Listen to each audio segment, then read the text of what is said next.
Alright guys, hello and welcome. This is Jason Clemens. For those who don't know, we're going to talk about local marketing right now. So let's say you have a local business. Let's say you have a website. You want the website to rank. So if somebody, I don't know, let's say you're a local real estate agent. Let's say you're specifically, I live in Madison, Wisconsin. Let's say you're a Madison, Wisconsin real estate agent and you want to target people looking for homes to buy. Okay, well, the mistake that most people will make, whether you're a real estate agent, whether you're a dog trainer, whether you own a bar, whether anything, is that they'll build a generic website and they'll call it the name of their company. Okay, so if I were a real estate agent, they'll simply call it Jason Clemens, real estate agent, blah, blah, blah. That is stupid. Really, really stupid. Why? Because anybody looking for a real estate agent in Madison, maybe you live in Chicago, maybe you live in LA, New York, whatever, okay? They don't target the name. So I'd be far better off saying Madison Homes for Sale, okay? If I want to target people looking for homes for sale in Madison, Wisconsin, that would be a dynamite way to do it. Okay, I would call my website Madison Homes for Sale. All right, now I know living in Madison that would be an incredibly hot website name. Okay, because my odds of ranking for it are actually pretty good. All right, it's a long tail keyword. All right, the competition is going to be lower.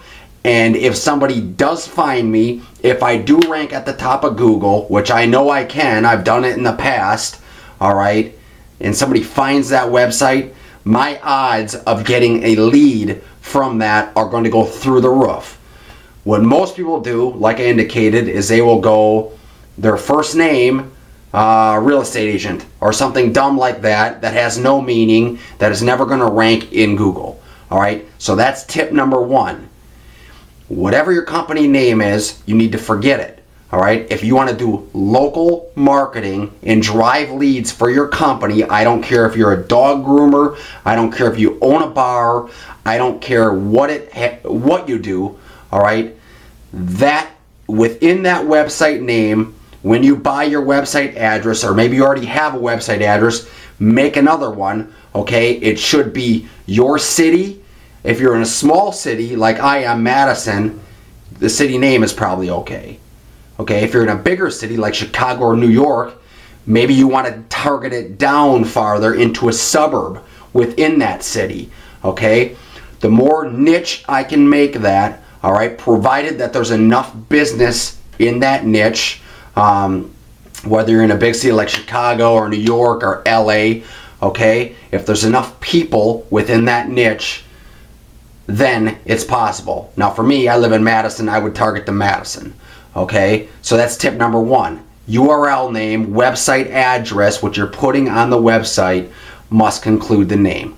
Okay, sometimes that's enough. All right, more than often not, it's not going to be enough. Okay, now what a lot of people don't know, there's a lot of morons teaching SEO, specifically local SEO out there, and they get tip number one wrong. All right. Well, tip number two, they F up as well. All right. Now, social media is the next biggest thing. It's the latest and greatest thing out there. All right. Everyone has blown it way, way out of proportion. Okay. But there is some valid points to it when it comes to SEO. Specifically, Facebook pages rank really well. Okay. In Google, in Yahoo, in MSN, and a number of smaller search engines. Okay, Facebook ranks exceptionally well. I have many Facebook pages ranked. All right, for those who don't know, I own a weight loss business as well. All right, that Facebook page is ranked.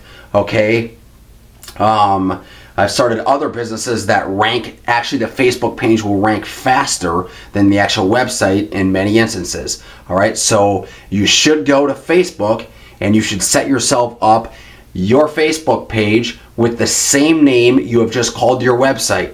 So going back to the real estate example, if my website address is Madison Homes for Sale, I should go to Facebook, set up that page as Facebook / Madison Homes for Sale. And if you don't know how to do that, I'll explain that in another video. But you can go to Facebook, set up a page, a Facebook page. It's actually different than your Facebook name. So if you already have a Facebook account and your name is John Doe, well, you would simply go into your Facebook account and you would create a page. Facebook allows you to do it. You would call it, okay, going back to our example, Madison Homes for Sale.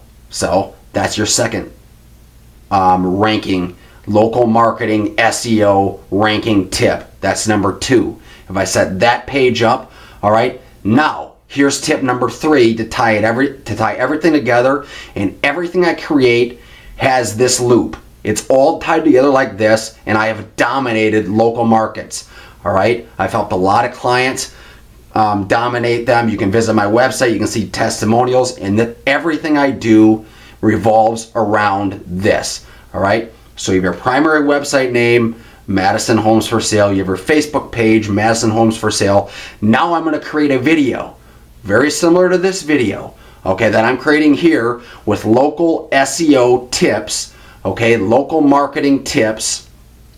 All right, in order to help you rank, I'm going to go out and create a video now, okay. And so going back to the Madison Homes for Sale idea, I'll simply go, I'll create a 5 to 10 minute video giving tips. All right, and I'll call that video Madison Homes for Sale Tips. Something just like that with that keyword in the title, and I'll simply provide something like 3 tips in that video. All right, well, if you're looking for a home in the Madison market, what you need to know is tip number 1, blah, blah, blah. Tip number 2, okay, home prices are high. All right, so here's the suburbs that you need to look in. Tip number 3, okay, Middleton, which is a suburb of Wisconsin, okay, is in very high demand. So chances are finding a house there in your price range probably not so good. If you want a bargain, you need to go here. Blah, blah, blah. Okay, if you found this video useful, simply go and click the like button below and visit my link. Okay, so that's tip number 3.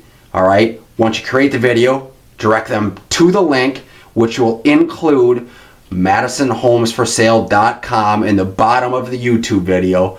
All right, and I've created the loop. Now I post that video also on Facebook, and I've looped them all together many times. Just doing that and nothing else alone in a smaller market for a smaller town will be enough to get me to rank. Okay, now the time frame of the ranking, of that local SEO ranking, just depends on many factors. Sometimes I'm up as quick as a week. All right, sometimes quicker, sometimes it takes a month. All right, if you're in a hotter niche, okay, more competitive niche like Chicago or New York or any of those local markets, all right, it can take longer, just depending on how niche you can make it. If you incorporate a suburb, if you try to rank for all of Chicago, well, a lot's going to depend on the content you're writing on your website. But we can get into that later. So there's the 3 tips. All right, they work. They absolutely work. Don't let any morons out there, any companies out there tell you, okay, to create a generic website address. It's the stupidest thing in the entire world to do if you're trying to dominate a local niche. All right, guys, if you found this video useful, you can visit my website below. There's the URL below. All right, you can check out more content down there, more marketing content, all right, to drive more leads to your business, to dominate your business. And simply click the like button below or leave a comment, guys. Until next time, have yourselves a great day.